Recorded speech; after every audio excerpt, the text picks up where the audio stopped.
Wait, so this one's a funny one. Right before we started, Julio was telling us how his weenie dog knocked him over, and now he thinks he broke a rib. Did it make the sound? No, I was running in the morning, and then he trampled my legs with his leash, and I fell. But isn't Slinky like this big, way? Yeah, but he Big leash. Hey, you know what? That's Yeah, say we like. a lot about Julio that he walks his dogs, bro. Hey, he does. Yeah, but you didn't even know he had weenie dogs, Dogo. I don't. That's how far apart you've been from us. Never, not one time. Not once. When the last time you had a pet? Hex.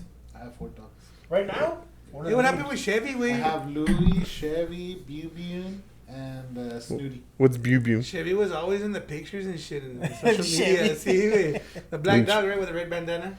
It's cripping. And my boy Noobs. That's not And crazy. the noobs. Bonbon, little bonbon. Oh, Bonbon. Hey, but shout out to my JC bad. for never turning off his phone. Come on, guys. Yeah. Little Bubian. Okay, so I need $2.5 million, guys, to buy a plot of land. How do we go about that? You kind of threw a curveball. We were talking about dogs. Hey, I'm have you ever skipping. seen Ben Mallow, the fat? Oh, yeah. Yeah. The one, the Rolls Royce? Ben Mallow would never pay $2.5 million for that shit. For what piece of land, Julio? We can't disclose in front of the podcast. Ya quiere hacer un pinche car wash este güey. ¿Ah? No, that land we talked about. Oh, the one in next to the thing. Yeah. Oh, that's that thing. Hey, that That's thing. that thing. That thing. Yeah. That wow. How was your weekend? I know that you brought in some sales this weekend. We're actually recording nice. on the 22nd of August, which is Gio's birthday. So Happy birthday. happy birthday, Gio. Happy birthday. Oh, I don't even know why I waved this with the cameras on this side. Yeah. But I know that over the weekend we had some incentives with the builder that really helped with the sales. I know that Hector is going to be putting up a farmhouse, some barn doors for his client. He's going to be paying from. Guys, we're not gonna put this in the podcast. Red carpet treatment, guys. Red carpet. Red carpet treatment. I will not. Red carpet treatment. Like 20 grand and a couple of barn runs. It's like You want me to $1,000. speak candidly in this podcast? Yes, we're speaking Yes. candidly. I'm not gonna speak candidly. All right. We're just talking shit away. So we're going to edit there, re-edit from there. No, going.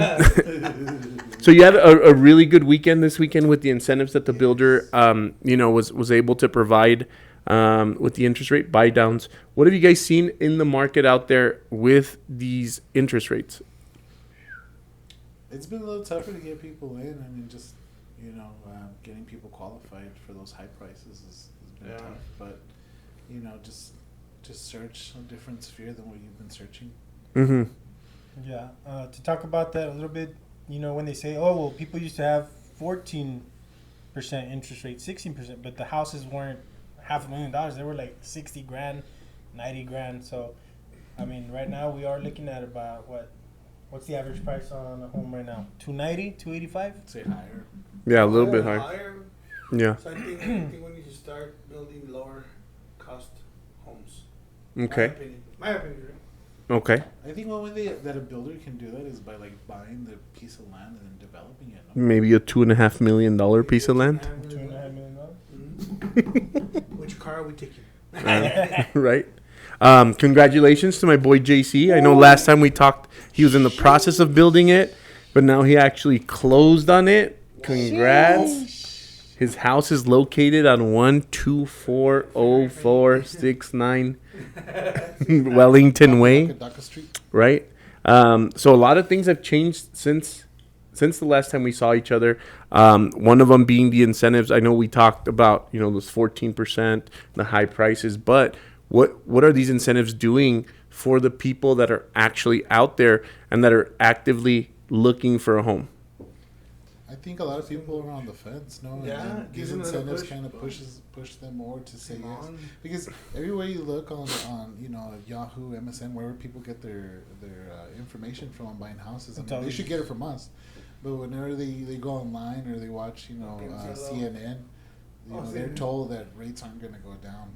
But it's always panic. Yes. But not really. Shouldn't be panicking. I think it also cleared up for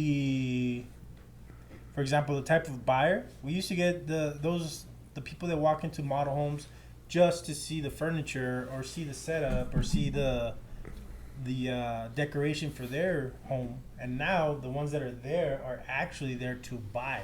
So I believe the quality of the buyer has changed because they're a little bit more serious in regards to reserving a home. Mm-hmm. Nice. Yeah, I mean, not only that, but you guys were talking about people that were previously on the fence with these new incentives. And when we talk about incentives, we're talking about interest rate buy downs.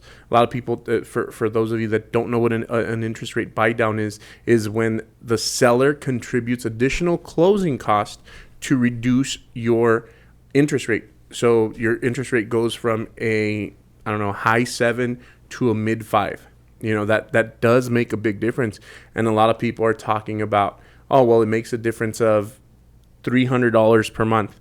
Now, you compound that interest, you multiply those $300 by 12 months, that's $3,600 a year times, 30 years, and you're saving, upwards of hundreds of thousands of dollars by taking advantage of that. Now, one thing that I do see is that it's not, I want to say we're still in a housing shortage, right? A lot of people think, no, but this is gonna, a lot of people aren't buying and prices are gonna start slashing. No, we're still in a housing shortage. So I don't see prices coming down anytime soon. I see, sellers getting creative with the way that they help buyers purchase the home. But a lot of the times, slashing the price on a home by $10,000 is not the same difference as it would be if you get additional closing cost contribution. What do you think about that, Julio? Well, I think it's I think the key word there it's velocity. No. Okay. Velocity. Why velocity? Because that's how fast you're selling your homes compared to the amount of inventory that is standing. Mm-hmm. So we're projecting, like you said, are we in a shortage? Are we not? Like, if we stop building now, we'd be out of houses in how long? Yeah.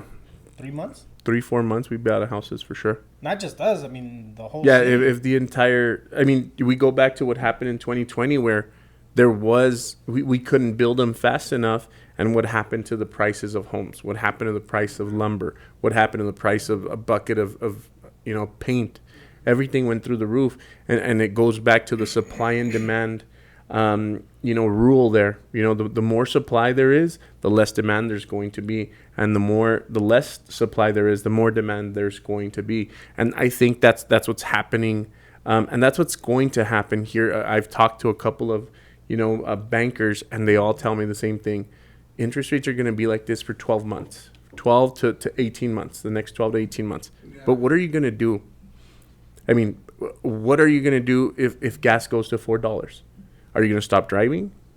No, you're going to make do. I mean, you're going to figure out a way to to make the money. Not only that, maybe stop some of the frivolous spending that's going on, right? Or no? Yeah. It has to. That's what I think. And I think that's also an El Paso thing. I remember I had a coach that would tell me that El Paso is known for that city that we'd rather spend on the wedding or the quinceanera for the kid, things like that, versus setting them up for a college fund, or setting them up for, hey, you know what, whenever you graduate college, just know that your down payment is going to be covered by us. And I think that's a mentality shift. Am I right? Am I wrong on that? Yes. I know. Go ahead. Well, I mean, we Velocity. Little Cammy recently turned 15, and she decided to get a car. Oh yeah. Yeah. That little Beamer, Benz and Bentley. Beamer, Benz and Bentley. Little Beamer. Yeah. But she's a good kid. She's gonna go play college softball somewhere. Okay. Very proud of her. I think it's general curses that we have to break as being second and third generation Mexican Americans. We do come with that tradition of coming of age parties, for example, the quinceañeras. But 100%, I would rather give my son or my daughter an investment property that they can cash out once they're out of college, and even if they're in college, they can live there for free or rent one, whatever the case might be. But the thing is, and you said this one time. You said, "Hey, America's for sale. Like, you buy land, buy property. It's for sale. Do you want to be a part of it or not?" So that's very important on my end. Yeah.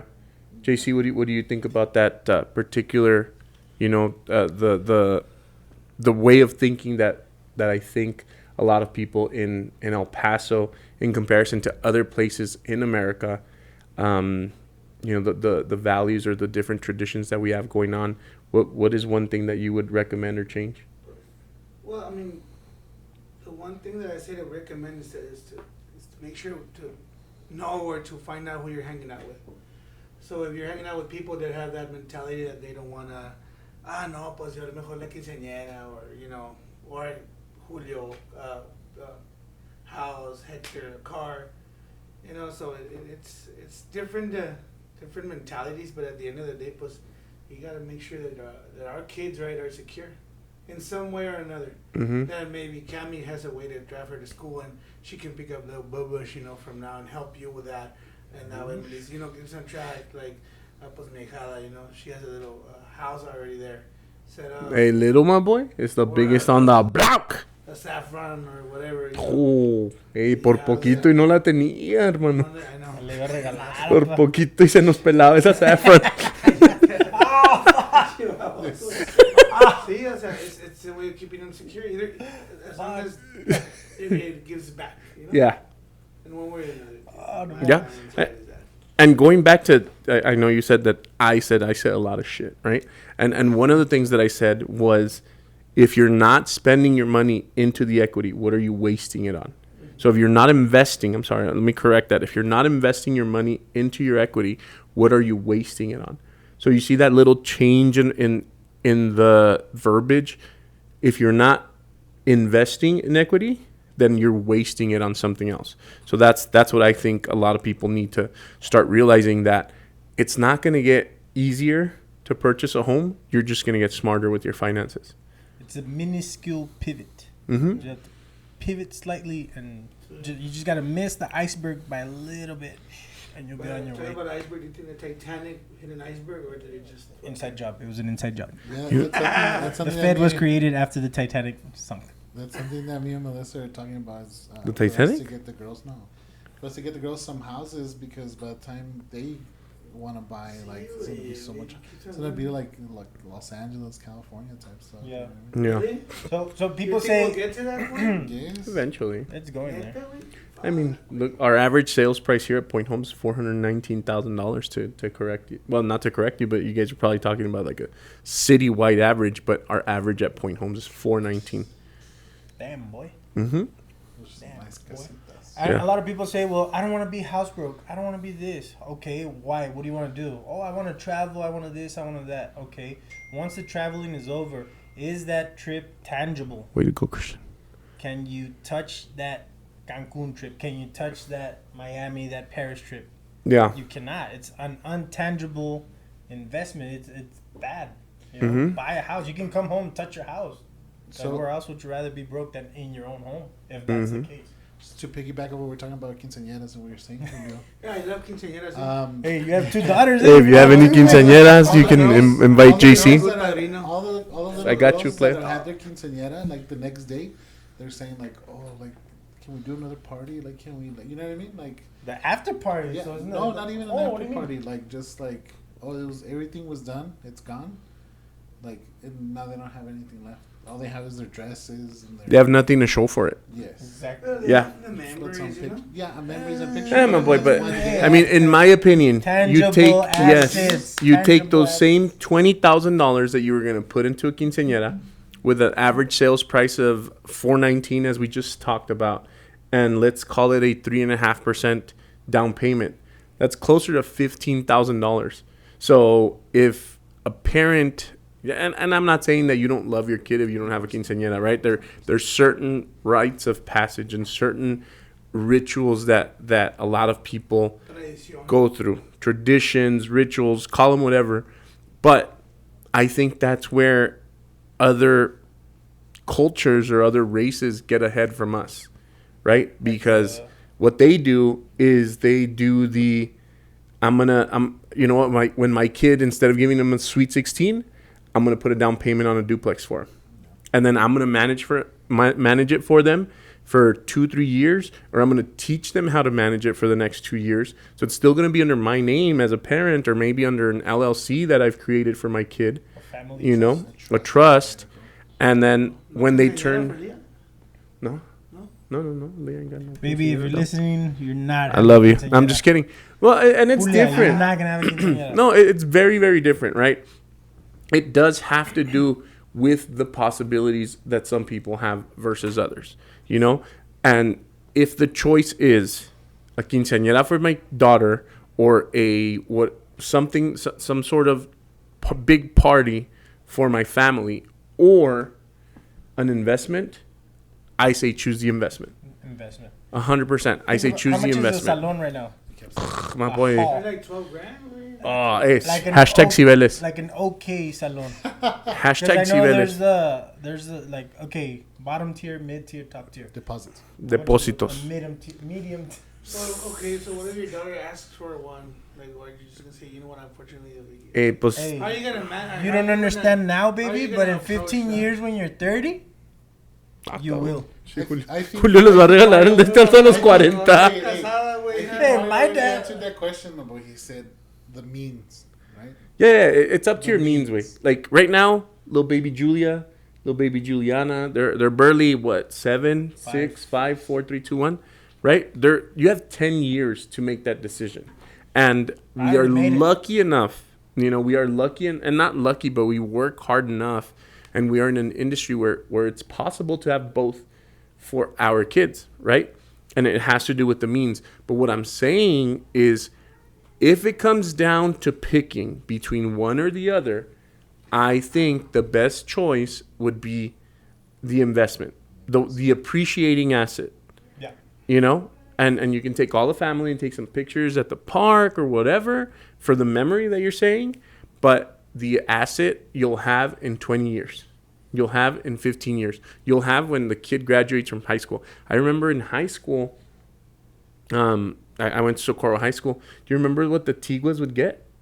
You don't remember? They used to give them like 20 grand. No way. They would give them 50,000. Well, when I was there, it was $50,000 upon graduation. And at the time, the Scions were really, really big. So I remember a bunch of Tiguas with driving their brand new paid off Scions. So yeah. So imagine they would have taken those 50 G's, put them into a house, a duplex, a quadplex, something like that. Imagine where that person would be by the age of 21. By the age of 20, and I'm talking 2000. I graduated in 2006. So imagine how much houses were back then. 50 G's is a lot more than what it would be right now, you know. But I think it comes to the literacy. It comes to what you're teaching the kids in the literacy part, you know. I take a lot from Andy Elliott, where he said when he was on the podcast with us, and he said, the reason why you're out at the mall or out at Cancun or out at wherever is because you don't want to take the pictures in your living room. You don't want to take the pictures of your kitchen. You don't want to take the pictures of your master. You know? Right now, I'm pretty sure JC. Have you seen JC's house, my boy? That's another one. I haven't had the pleasure Please take of off your stepping shoes before entering. My boy, you get the little booties for the shoes before you walk in. Oh, it's one of those. Hey, tiptoeing on the marble flows, you know. It's one of those. But I bet you JC does want to take a picture in his kitchen. Yeah. You know, I bet you he does want to take a picture. Hey, don't ever send me a picture from your master bath, okay? But I bet you he does. Wait, 4 fireplaces. Hey, You have 4 fireplaces? And a shark tank. he has a double-sided shark tank. He just has 2. The fucking shark just goes back and Yeah. forth. You can't turn around. It just Does goes it buy back one and dad? As soon as you walk into JC's house, the big shark tank, okay? Boom, Fish tank? Yes. boom, huge, going yes. back, You know, forth, like boom, Master P. boom. Bought this fucking $3,000 shark. Yep, And it just go back and forth. yep. He feeds it gold flakes. Yes. I'd buy a bunch of Goldschlager. Hey, talking Yep. about, you should have just done the quinceanera. Hey kids, we're throwing away some gold in the shark tank. Oh my god. Yeah. Anyways, guys, I need to step out. Yeah. No, I mean, it just this was more of a financial literacy See, yeah. podcast. This was a financial literacy podcast. If you're on the fence of what should I give my kid for their 15-year birthday, contact one of us and we can assess you into an investment property. Okay? If you have for both, congratulations. You are part of the top, I don't know, 1%. One of the lucky ones. Yeah, one of the lucky ones. But do you truly have enough for both? Or are you making sacrifices on one to get the other? And I think the party is not a sacrifice. Nope. I think the sacrifice, or just think of, do it for your kid at 25. Let's call it 25. Let's call it 21 to 25. Do it for that kid. Don't do it for your own ego of, I did this quinceañera for my daughter so my friends could come over and have some To drinks. invite the tias and Yes. the neighbors and And it's going to be a great time, but you can invite your tias and it's the same tias and the same neighbors, just in a little fancier setting, right? True. How about you? Hey, you know what? Let's have a celebration of this investment party. And everybody gets to bring my daughter that would, at the quinceañera, you would give them a $100 gift. Everybody gets to come and give me something for the kitchen. Yep. So my kid can have an Airbnb. Yep. You know? So let's change that mentality, El Paso. True. I want to thank you for tuning in. I want to thank you for subscribing. And hopefully you can listen to the next one. And hopefully this is a little bit of help in regards to financial literacy. Be on the lookout for that billboard truck. Watch Oh, out. and this is Double not won't. financial advice. Hector, what are you going to say, Hector? Double won't. Double won't. All right. We're out. Let's go celebrate with Gio. Let's Boom. go.